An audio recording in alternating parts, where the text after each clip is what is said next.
You have cancer. 3 words that change a life forever. We would like to offer another 3 words. Be an overcomer. Welcome to the 1% Podcast, where our conversations with other cancer warriors, survivors, and caregivers allows us to give you that extra boost you need to face your challenge head on, live life from a new perspective, and forge a path that keeps you moving free and clear. Now, welcome your host and cancer survivor, Truett Taylor.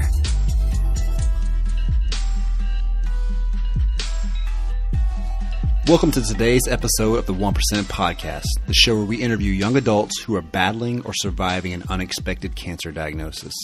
You are not alone, and I promise, by consuming today's content, your soul will be fed with the hope, courage, and inspiration you need to keep fighting for today.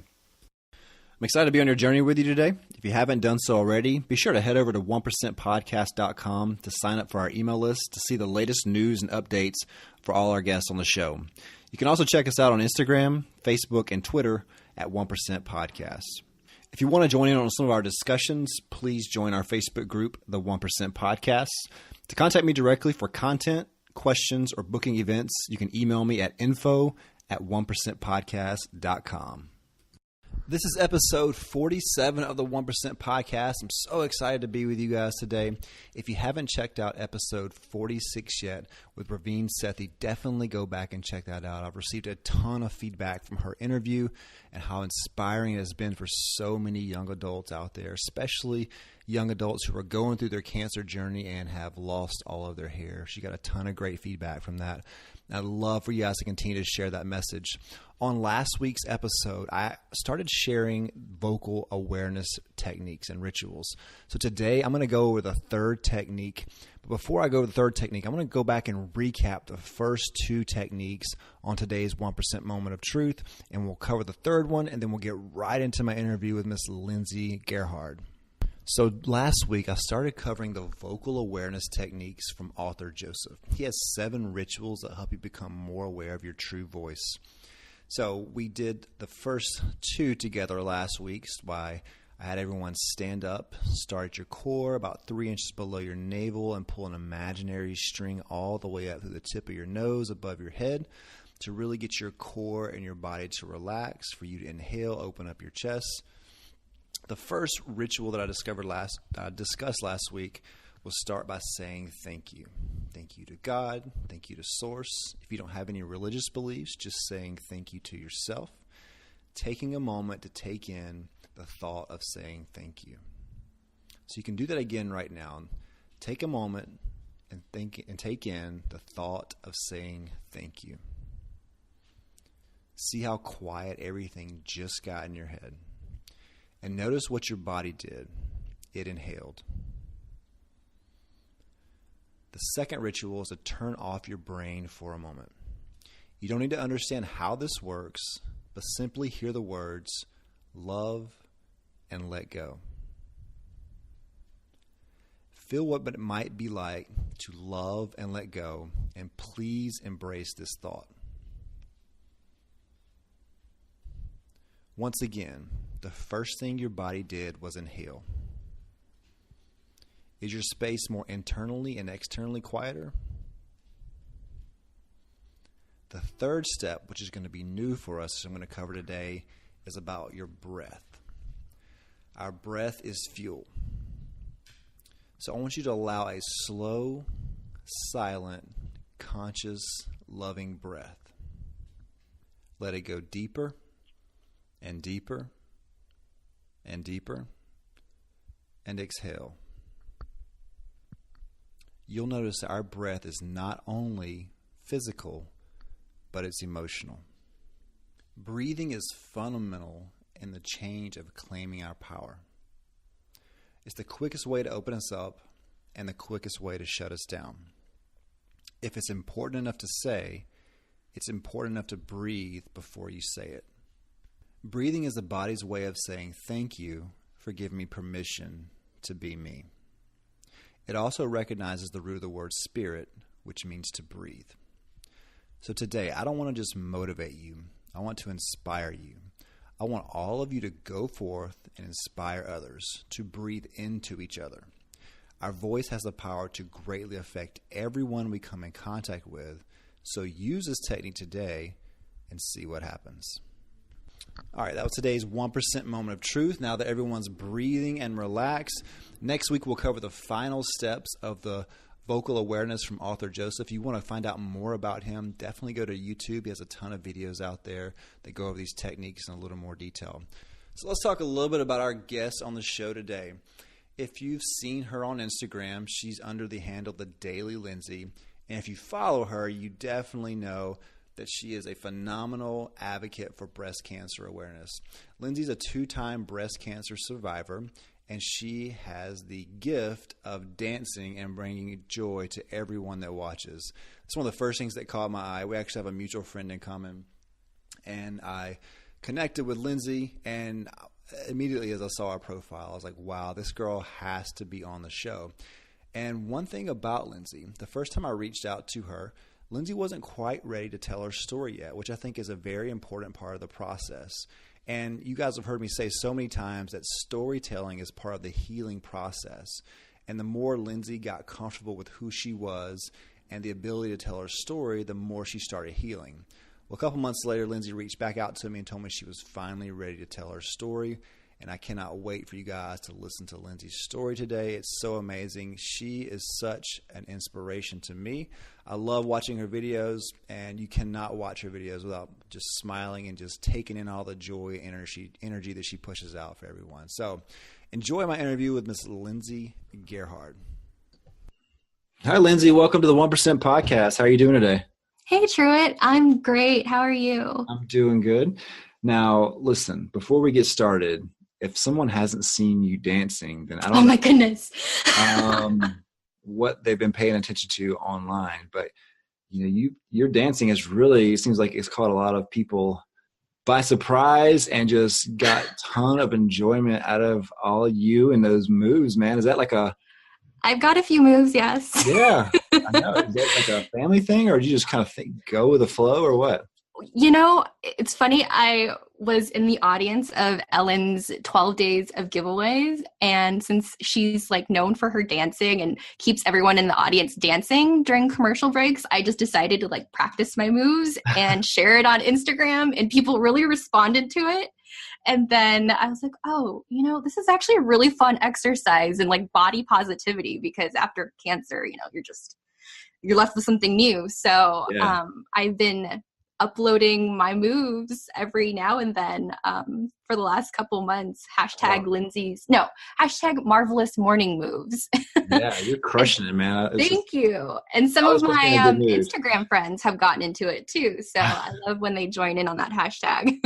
Yeah, it always puts me in a good mood, and it just makes me stop and realize, reevaluate if I'm, going through something, or if I'm upset, or if I'm stressed out about something that's ridiculous, then I need to just look at you and watch you dance and really focus on being positive and happy, right? So, thank you. I appreciate that. And I just offer to you that you have moves as well, and that you can dance it off when you're in that mood.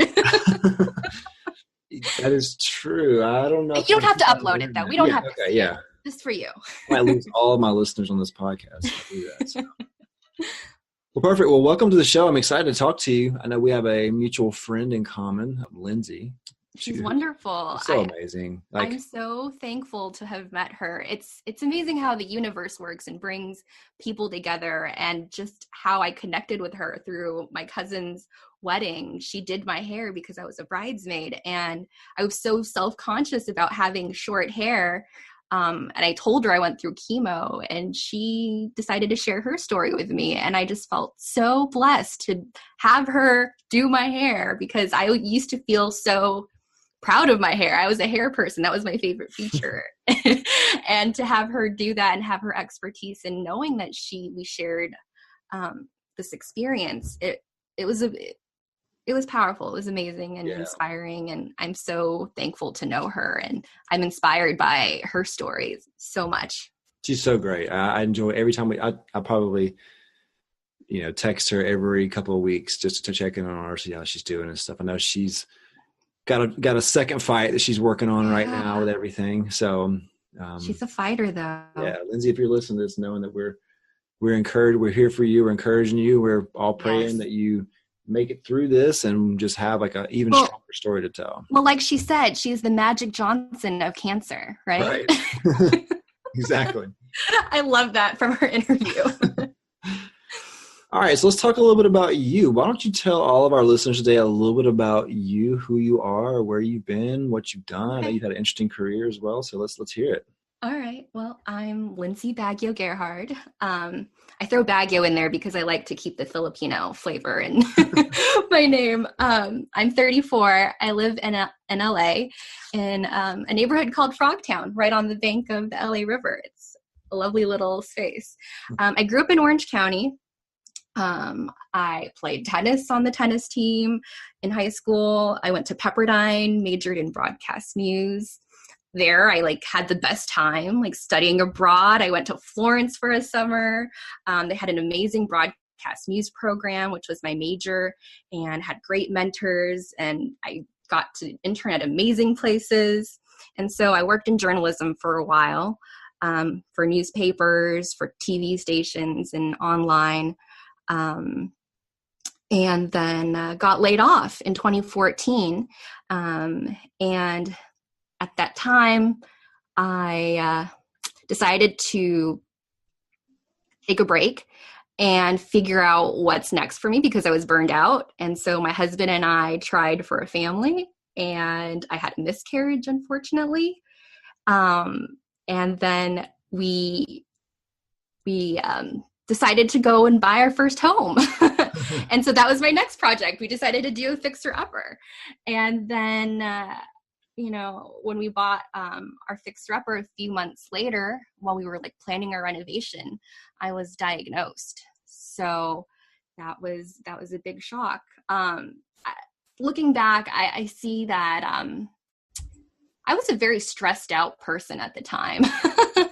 Just in my career, and it was a wake-up call when that happened. So yeah, that's a little bit about me and my background.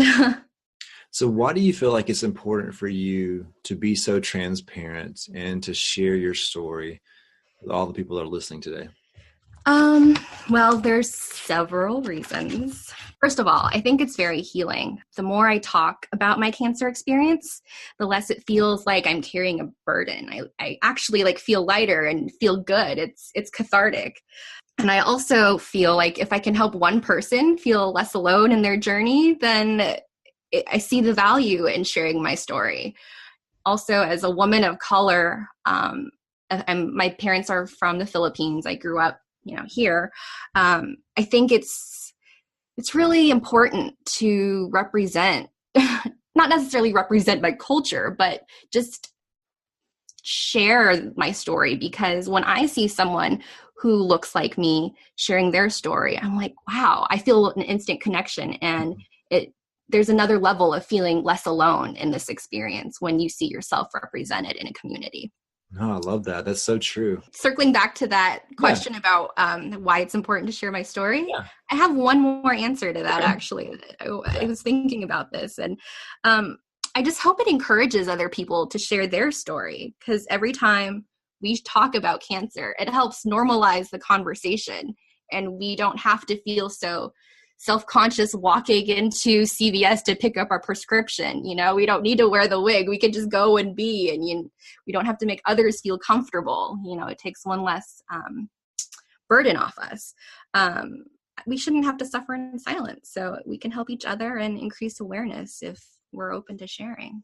Yeah, it's so inspirational. Just the thought of seeing someone walk into CVS, you're like, you know what? Again, your presence has a way of disarming people and making them reevaluate everything that's going on and stuff. So I love that.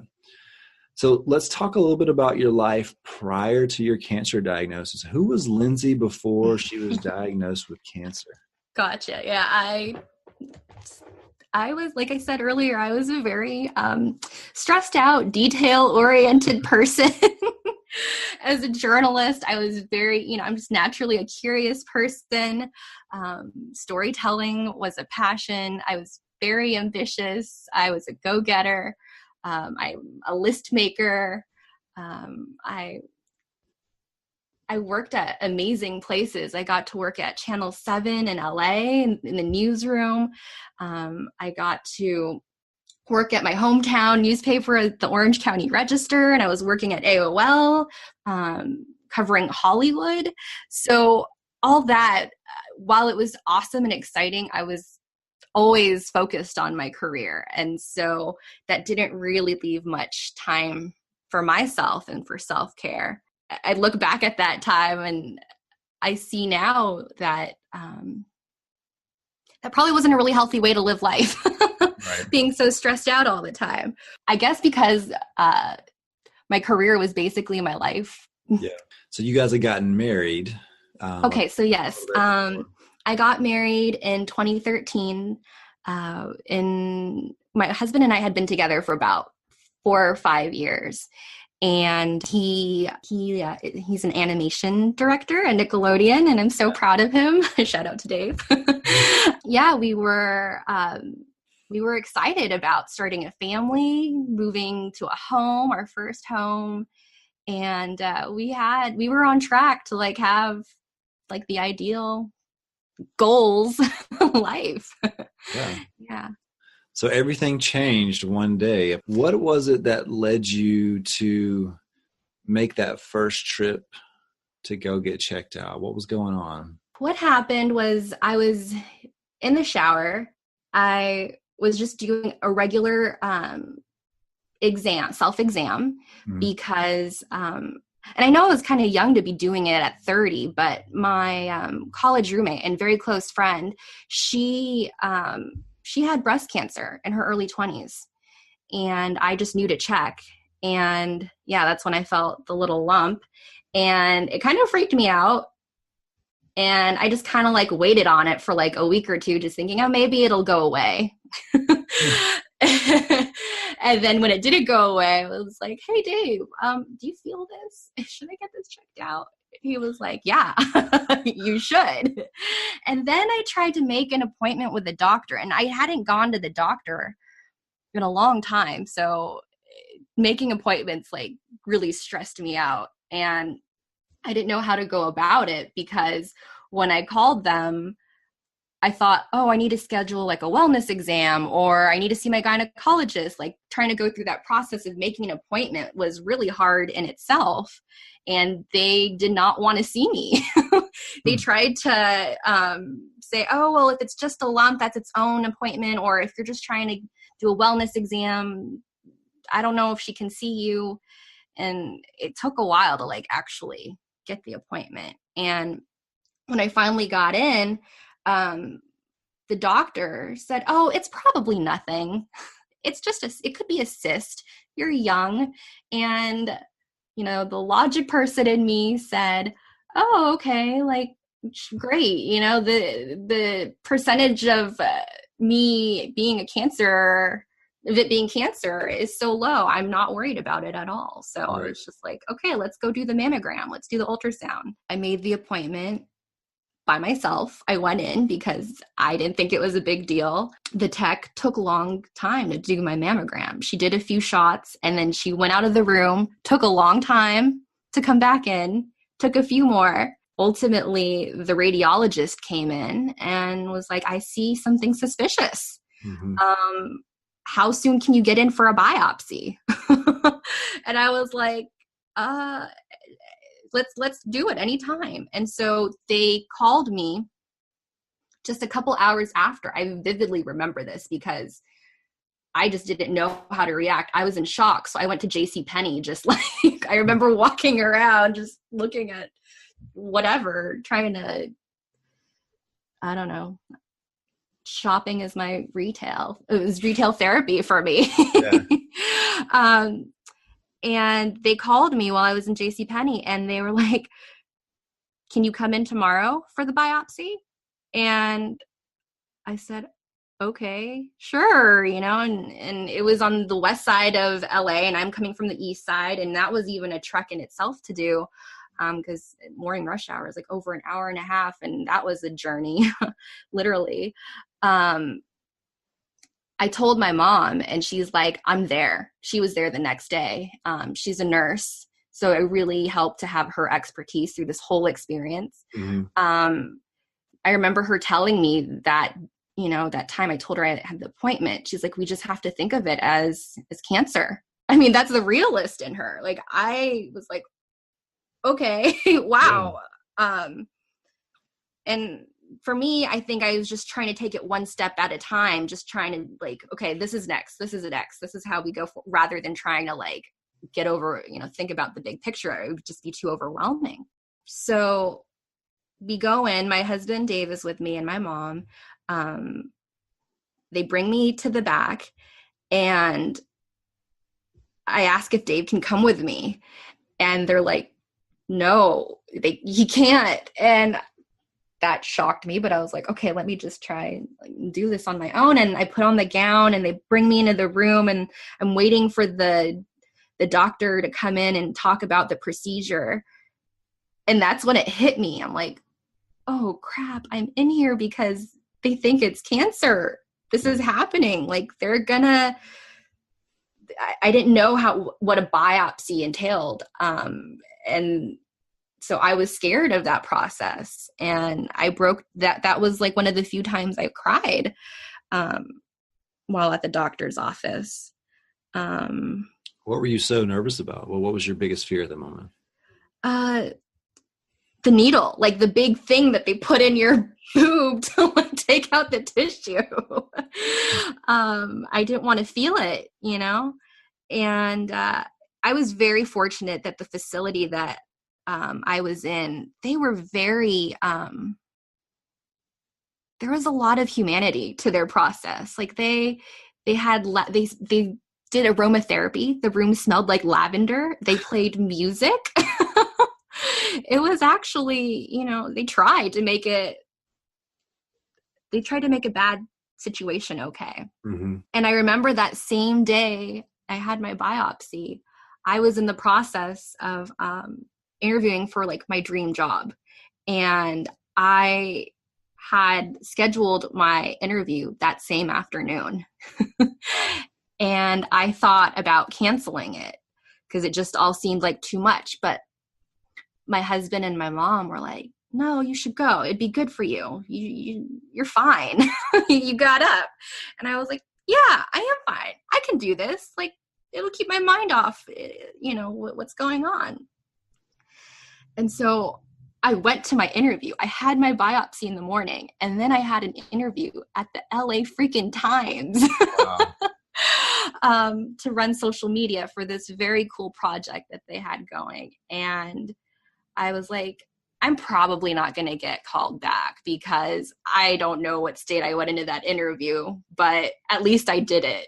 I was just proud for the fact that I did it. And ultimately, I kind of jumping ahead, I did get offered the job. Wow. So that was a crazy day, overwhelming day, but I can't believe looking back, like, wow, that was my life. That was how that happened. So when did you hear the words that we've all heard, that you did have cancer? So I had my biopsy on a Monday, and they told me it would take a few days to run the tests. And by Friday, I knew I hadn't heard from them, and I think I was expecting to hear from them by Friday.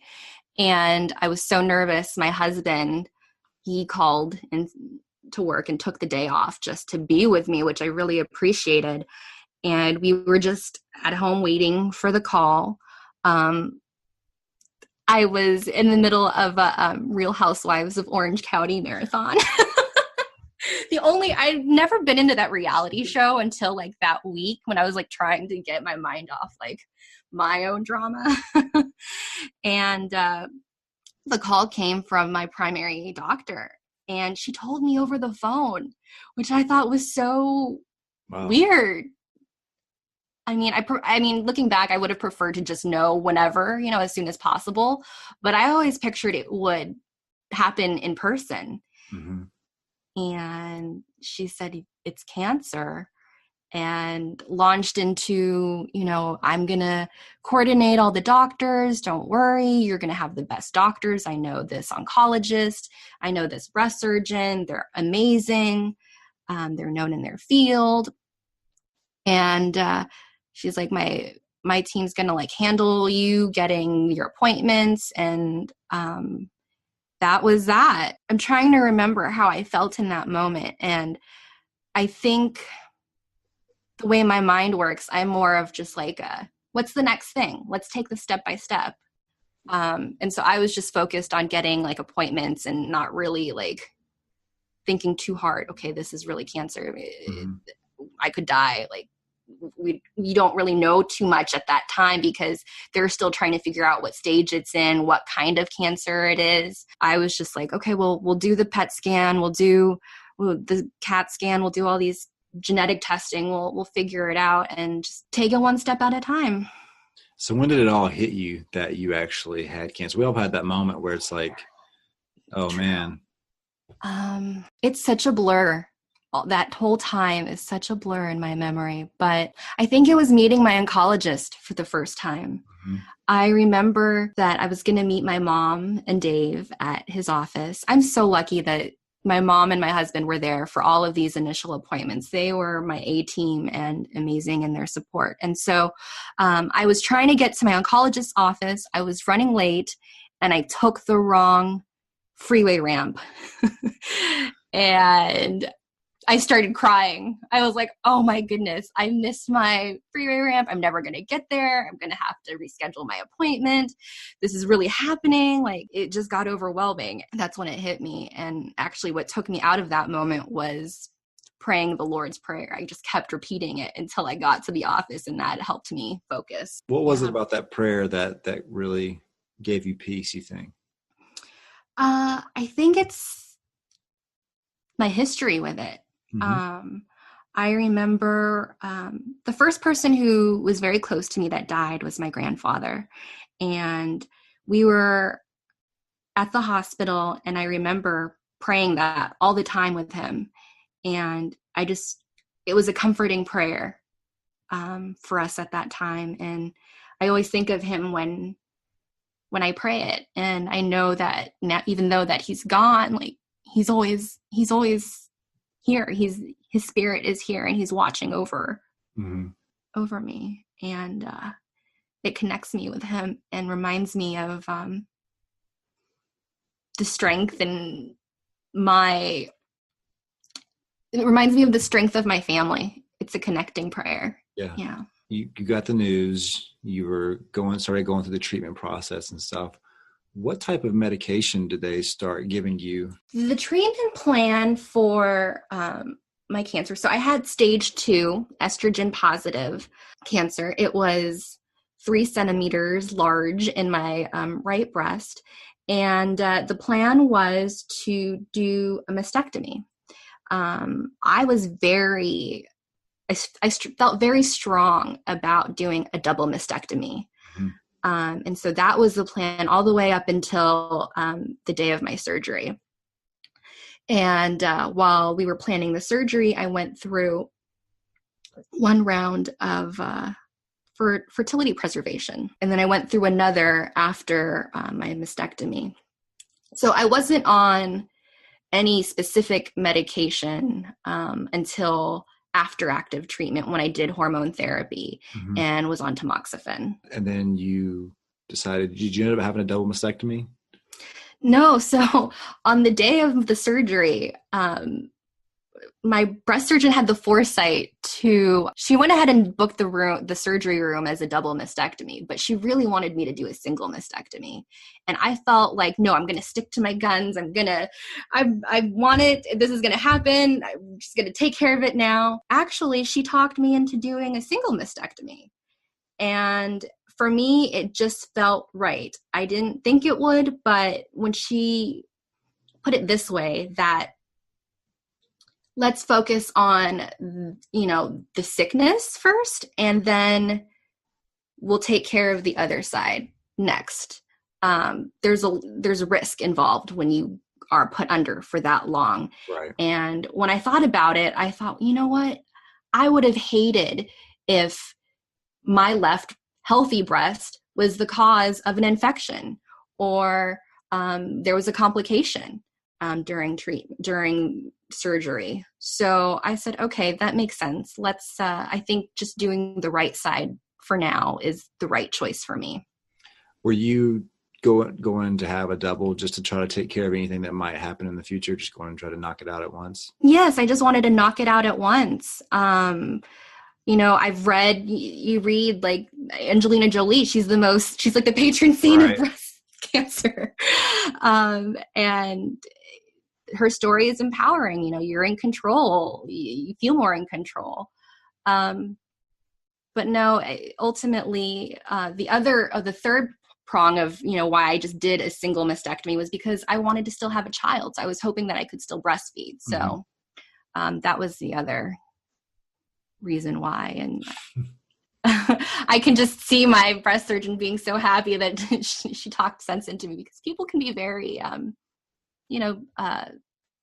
don't know what the word is, but very certain that they want, quick to just say, like, let's just take care of all of it. And, that may be the right choice for some people, but for me, I have no regrets about it. So you get one breast removed, and then, that for everyone that I've spoken to that's had that happen, whether it's a single or a double mastectomy, it does something to you, I would say, as a female, because your body image obviously is altered with that. And, it's unfortunate there's so much pressure on females to look a certain way, days and everything. What did that do to you individually the first time that you may have looked down and things looked a lot different than they did before? It actually really didn't bother me. Maybe it's because I've always been small chested, so it wasn't really that big of a deal. It's ironic that the small chested girl has the big problem with gets cancer, right? But it didn't really bother me. I just wanted my right breast to match the left breast. I didn't get an augmentation. I just was like, I want to feel like me, and me felt like what my left side felt like or looked like. And when I looked down, it didn't bother me that time. So you start more chemo after that, right? Well, no chemo. No chemo for so the tamoxifen after that. Tamoxifen, yeah. And it was interesting how my oncologist approached that. He just gave it to me and didn't really talk too much about the side effects. I had to pull it out of him. And he said, oh, some people have a really bad reaction to it. Others are okay. So just take it and let's see what happens. And so I'm thankful that he started me on 10 milligrams and for a few weeks, and then bumped me up to 20 milligrams, which is the full dose. So it was a gradual transition, because I found out that my body is very sensitive to the lack of estrogen in my body. And I feel like, I think adjusting to that change was probably the hardest part of the whole process, because I was emotional, I was moody, and I didn't know how to cope. My poor husband. I ask you, where was your husband at in all this? How did he deal with this? He's so stoic, the whole time he was so strong, and I wasn't working. He was the breadwinner, literally working on a show called Breadwinners about two ducks at Nickelodeon. And he just went into work every day and was home for me in the evening, and was there at all the major appointments and was so supportive. But when I did take tamoxifen, I could feel like he was looking at me like, who are you? You're not Lindsay anymore. What's going on? And my oncologist had to explain to him, Lindsay is going through a chemical change. It's not her, it's the chemicals, it's the cancer that affected her. And so that was an adjustment for him to get used to little monster Lindsay. So you have the surgery, you start the tamoxifen. Tell us what happened next. I know that's not the end of your journey. I know for most people that would be the end, and we would be moving on to life after cancer. Right. But I had a life after cancer for about 1.5 years. During that time, we renovated our house. The first half of our house, I was able to go to the Philippines and have an amazing time reconnecting with my roots. And I started volunteering at a creative space for women and helping create a safe space for them to pursue their creativity. Then I went and had a routine checkup with my plastic surgeon. And this was in, I want to say, July of 2018. And he is examining my chest, and he's like, "Do you feel that?" And he put my hand on my chest, and I felt a little bump.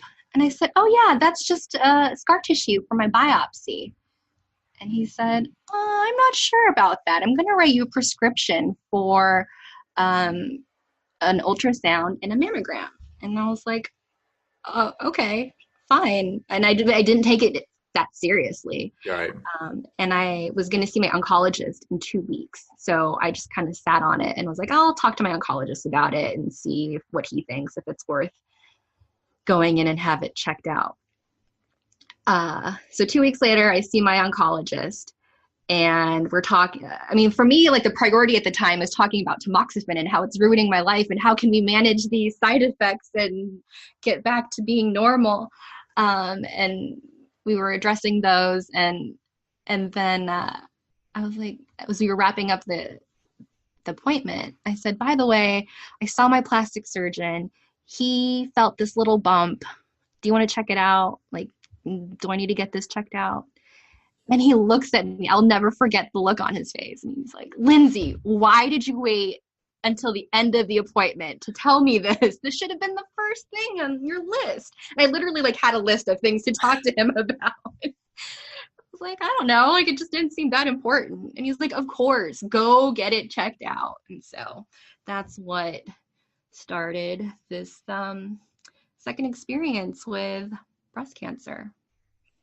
So what happened? What they find out it was? Just another, it just reoccurred, or you said something about it possibly was a primary? Yeah, so it's tricky.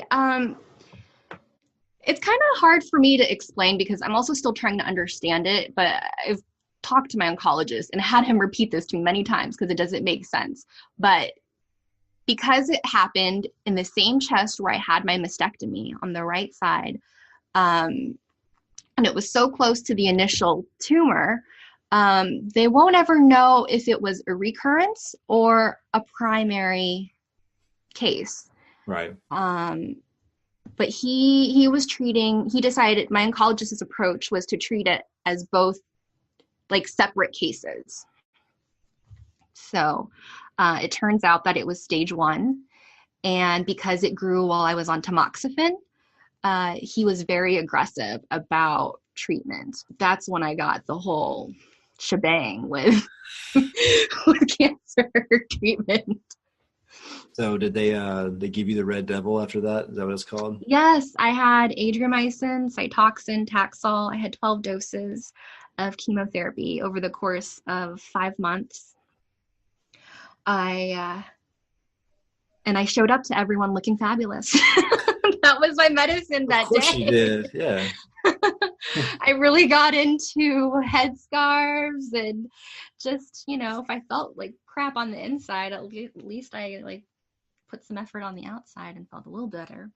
So the second time around, that's different, right? So you start with all the pretty powerful stuff and you go in that route. Yeah. I was so shocked that second time. I was so sure that it was just a biopsy. I mean, it was just a scar tissue from my first biopsy. And I had even a few months before that, before I went to the Philippines, they had felt something in my left underarm area right before I went. I had a checkup. And when I came back, it was gone. So I was like, oh, it's just nothing, it'll disappear. And so, yeah, it was really hard to come to terms with it coming back a second time, I thought initially like, oh, maybe my breast surgeon didn't do a good job, but no, she did. The margins were clear. She followed the protocol. This happens in 5% of women who get a mastectomy. So it just shows how important it is to go to your follow-up appointments, stay on it. Don't take it for granted. So during your second treatment, was that worse on you emotionally? Oh yeah, definitely. Because I felt like I was already struggling with recovering from my first case of cancer. I was still trying to normalize that experience. Mm-hmm. And so going through it a second time, I knew that it was going to take a lot more to get me through this. And I really had to figure out what would be different this time. Mm-hmm. And I think what has really helped me was the sense of community that I have created for myself around this experience. That wasn't there for me the first time. I mean, I had an amazing support system of family and friends, but the support you get from someone who has had a similar experience as you is invaluable. You feel so less alone. You learn so much. You feel like you can get through it. And that was the key, because I was a mess. I remember feeling so sick on the couch from the Red Devil and literally clutching a rose quartz someone had given me, okay, self-love, I need to remember this. I'll be okay. Don't be mad at your body. I was so sick and so upset. I felt betrayed by my body. Yeah. So it was really important for me to be very aware of my strategy to overcoming this second case. What would you say your lowest moment was during either the first or second trial that you had with cancer? Well, what comes to mind is the time I cried during radiation, because I didn't cry very much during my treatment. I didn't cry at chemo. I didn't cry during my mastectomy. I was pretty level-headed about when I was ever in a medical office environment. I was just starting my first week of radiation, and when I sat down on the radiation table, the tech who was running the machine touched me very abrasively and shoved me off the table almost. And the way she touched me really set me off, and I cried. And it really caught me off guard. And I, of course, had to go through the whole process and was topless and literally surrendering my arms to this machine. And they asked me why are you crying? And I just didn't have the emotional energy to say, she upset me. I just said, oh, I'm just overwhelmed. And then, I just tried to get out of that place as quick as I could. And I just bawled in the car. I was so overwhelmed. I was upset, but somehow yet I was still within my mind to share this experience on Instagram. So I shared it on my stories crying, which was so weird, but I felt empowered by that actually. And the way I got myself out of that situation was, okay, Lindsay, you can control how you feel going into this. Maybe next time you come in early, you come up with this routine, you get into the parking lot early, you do your Headspace app, meditate for 3 minutes, then you walk through this nice pathway by the parking lot. You don't need to walk through the stairway, just set up this nice little experience for you, and just go in, try to get in there as quick as you can. Don't talk to her very much, just minimal interaction. You need to remember how she likes it done. You need to say your first name, your last name, your birth date, and that way she won't push you off next time, because that's why she pushed me off. I should have said that, because I didn't tell her my name and my birth date. She was like, nope, you got to say that first. I was like, what? Okay. So she was just very particular, and that was really upsetting to me. I had been through so much at that point, but that one little gesture It was really hard. So dealing with all the emotional side of everything, they're dealing with the mental side. So you lose your hair, you have surgery, you remove like one of your breasts, like all that stuff can add up. And yeah. And really kind of take its toll on you because your identity is changing, right? Like your physical identity is changing. With all those physical changes that you had, what did you just start discovering about yourself that maybe you hadn't discovered prior?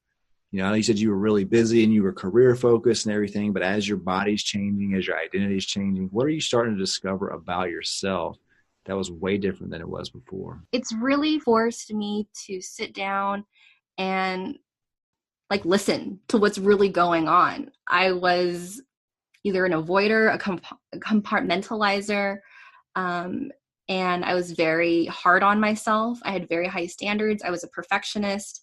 There was always something I could improve on. And because of cancer, I've had to work on self-love, self-confidence, being kind to myself, accepting what it is, it is what it is. Very hard lessons that I may have never learned without cancer. Mm-hmm. I would have just kept on going, one thing after another. What's next?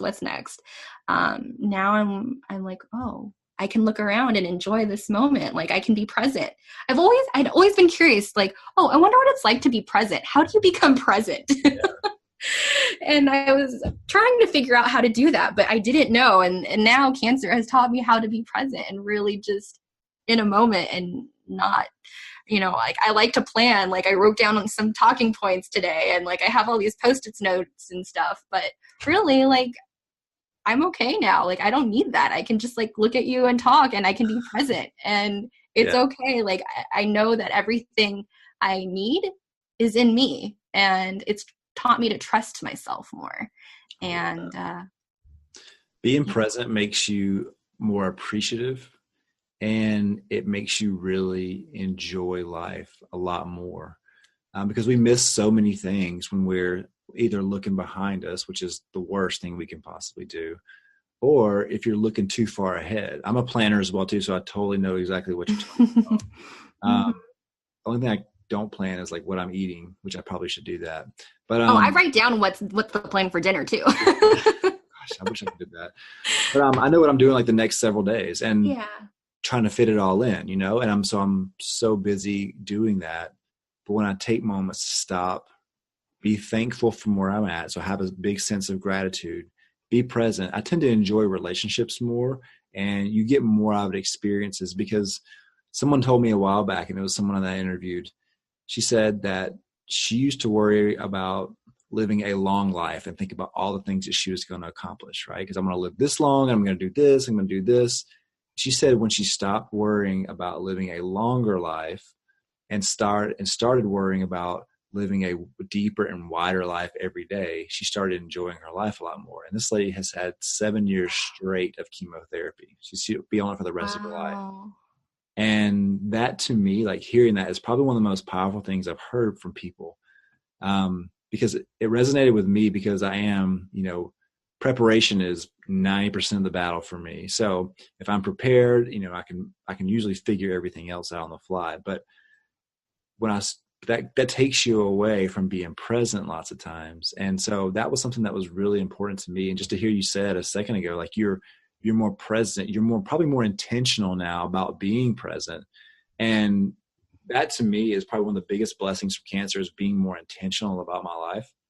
The things that I say, the things that I do, not having certain things in my life that don't need to be there or certain people or anything along those lines.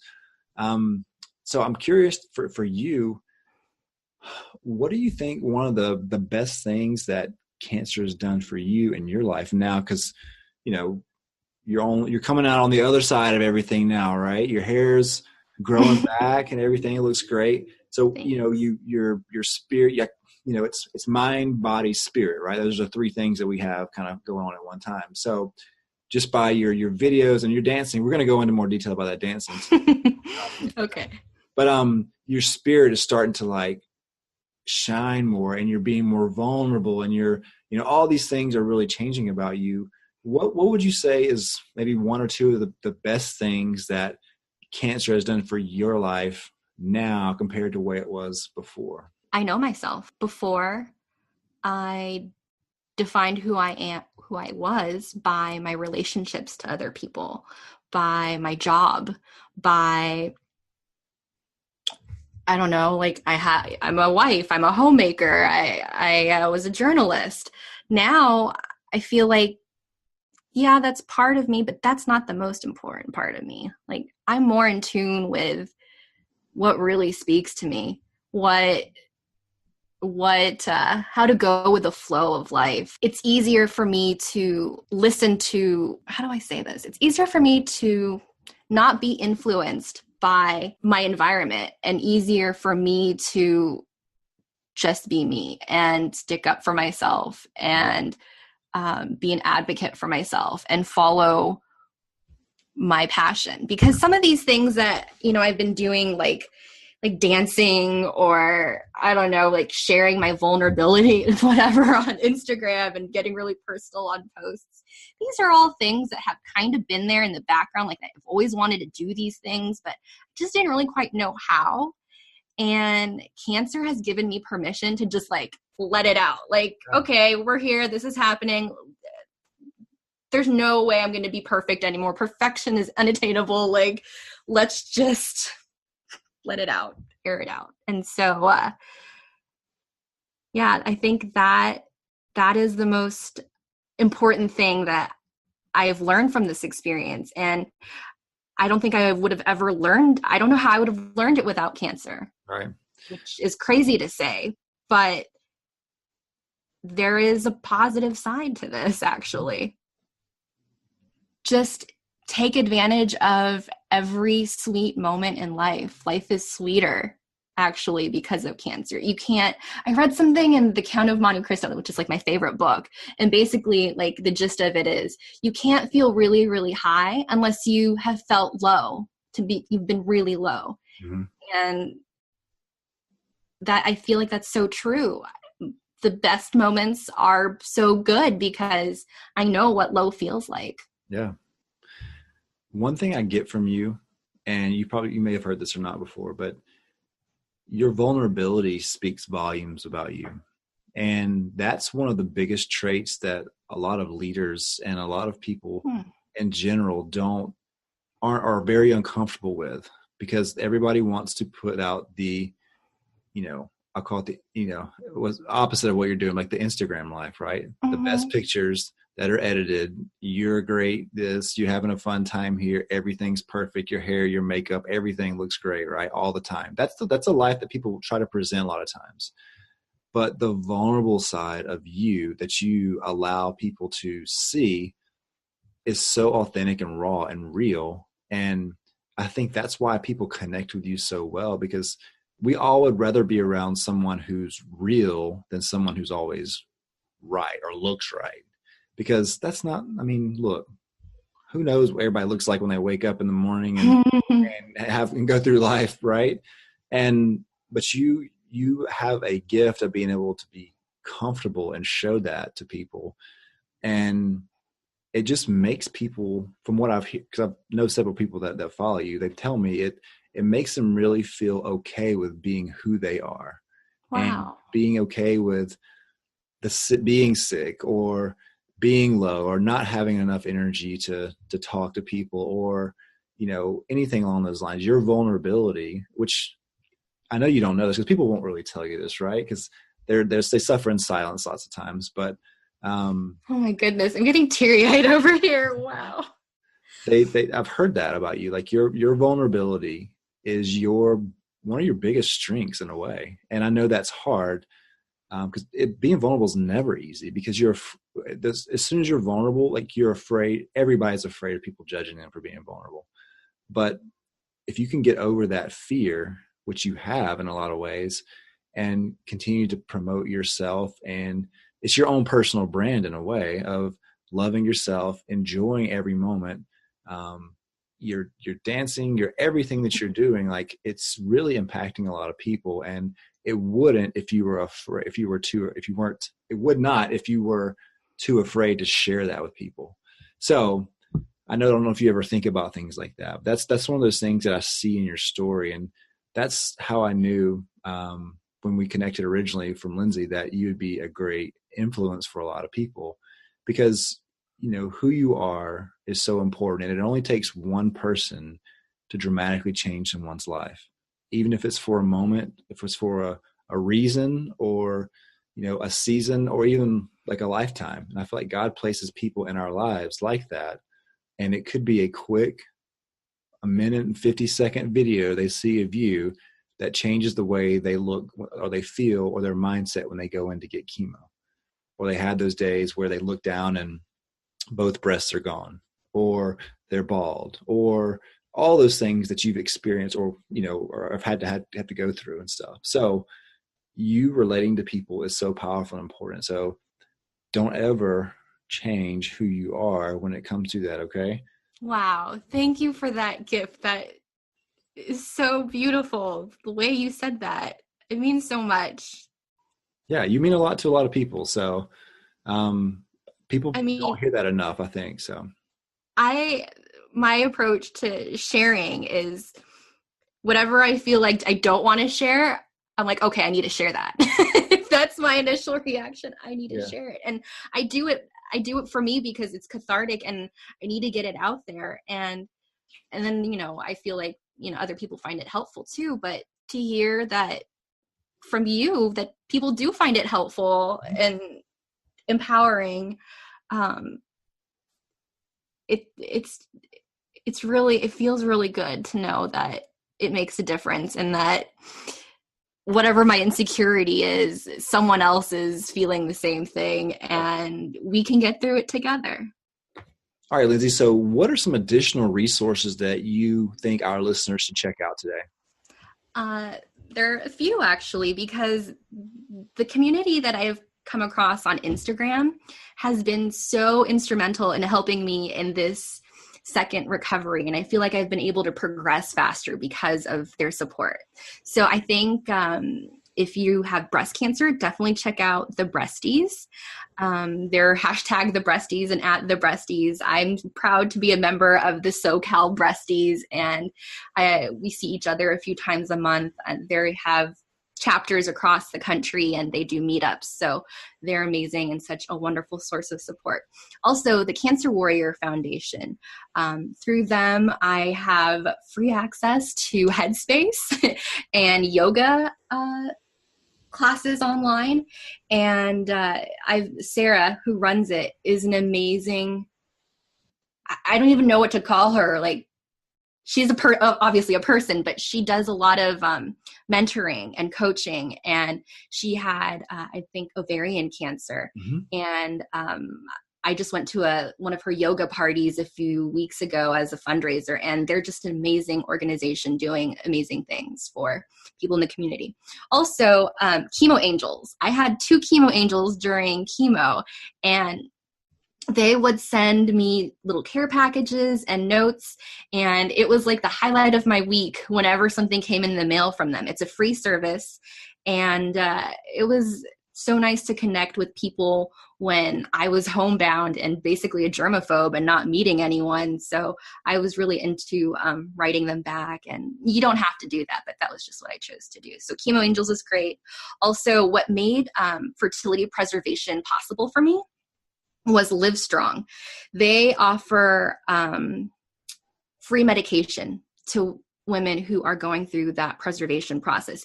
You still need to pay for the procedure and the medical care, but they will donate all the drugs. Another organization that was really great was Courage for the Soul. They send a free scarf to any woman going through chemotherapy. And this scarf was like my favorite scarf going through treatment. It just felt so nice wearing it. I thought of all the people rooting me on, and she really matched me with the right kind of scarf. Also, one book that actually really helped me was Letters to a Friend. it's written by, I think, a woman who also had cancer, and she gathers these letters from survivors, from just regular people, and compiled it into a book. And every time I was feeling really down, I would flip to a page and just read a letter from someone that knew what I was going through or was just rooting me on. And that. It was so helpful. And I've gifted it to several other people too who've gone through it. Perfect. Well, I'll drop links to all these things as well too. Is there anything else that you'd like to mention? 2 more. Sorry, I got 2 more. Sorry. Yeah, let me cut you. Yoga for cancer. This is a methodology that is safe for people who are going through chemo to still practice yoga. I found an instructor in my treatment area, and on their website, you can find who's certified to teach this methodology in your area. And it was so nice to, like, the one time I got out of the house during chemo to just move my body in a safe environment, because they're versed in what you need to look out for when you're exercising during chemo. Lastly, the Foundation for Living Beauty. They're based in California, and they do work with women who've had cancer, and they do free retreats, free events. And they were my first resource where I was looking for a community, and I found a community there, and got connected with other women my age who were going through a similar experience. So just getting plugged into these different organizations was so helpful for me, and I hope will help some other people too. Perfect. Yeah, I'll drop links to all these things in the show notes as well. And people can be sure to check out all the wonderful resources you've given everyone. Thank you. I appreciate that. Of course. It's the journalist in me. I love lists and finding cool things. Yeah. All right. So now to the most important part of our interview. Let's talk about you dancing for a second, okay? Oh, shoot. What else is there left to say about the dancing situation? I'm not letting that go. So the first time what inspired you to release that first video? Because it probably had to take a lot of guts to put that first one out, huh? I think it was just the right kind of timing, because I was just about to go to the Ellen show. So things were happening so fast, and I was like, oh, I'm just going to post this and whatever, and go on the Ellen show, and it'll be fine. I'm not going to think too hard about what this really means. And then when I saw so many people reacting so positively to it, I was like, oh, there might be more to this. Because when I looked at myself, my initial thoughts were like, oh my gosh, like, you put on all that chemo weight, like your body is so rickety. I felt like I was like a grandma with arthritis trying to move around. There were no smooth moves to be seen. And I thought, you know what, I should force myself to do this every day for a week as my daily exercise in body positivity, and just see what happens from there, and just do it no matter what. And I was able to do it. Yeah. Look where you are now. Like, you have tons of people who are seeing you dance all the time now. I love it. Seen one lately. You haven't posted one lately, have you? No, because I was in a little bit of a funk. And also, like, January for me, I've told myself, is about setting myself up for the rest of the year and figuring out what my new goals and where I want life to go. So I kind of put the dancing on the back burner. I decided that, like, I'm going to write a book. So I've been working on that, like, the last couple weeks. Gotcha. But I'll have you know that February's almost here. I know. Right before we talked, I did some marvelous morning moves. So that's coming up soon. Well, I can't wait to see that.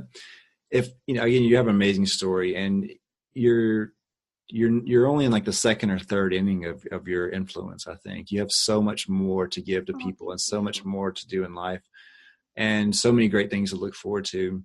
If our listeners want to connect with you somehow, what's the best way for them to follow you?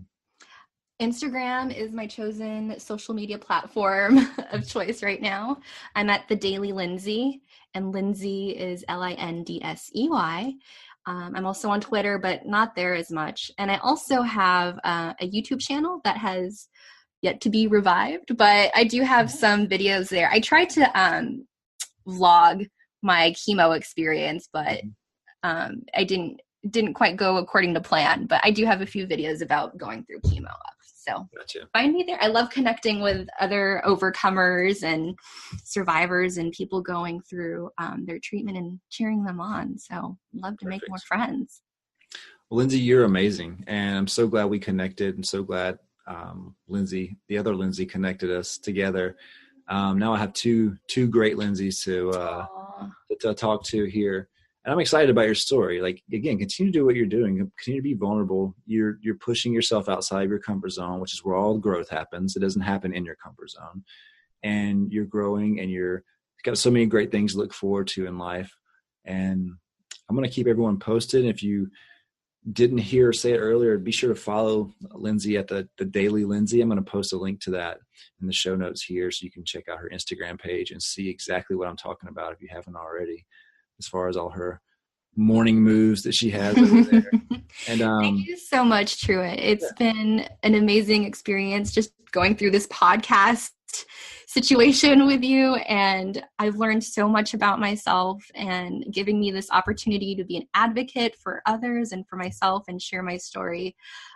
It's really empowering, and I feel very inspired by it. And you're an amazing example of, what sharing your story can do in this community. You shared your story, and now you're sharing so many more stories, and it's a inspiration, and you're touching the lives of so many people, more than you know. That's what someone told me when I was initially diagnosed and sharing on Instagram. They're like, more people are watching than you think there are. Yeah. They're out there, but they're just not saying anything. So you are making a big difference, and thank you for all the work that you do.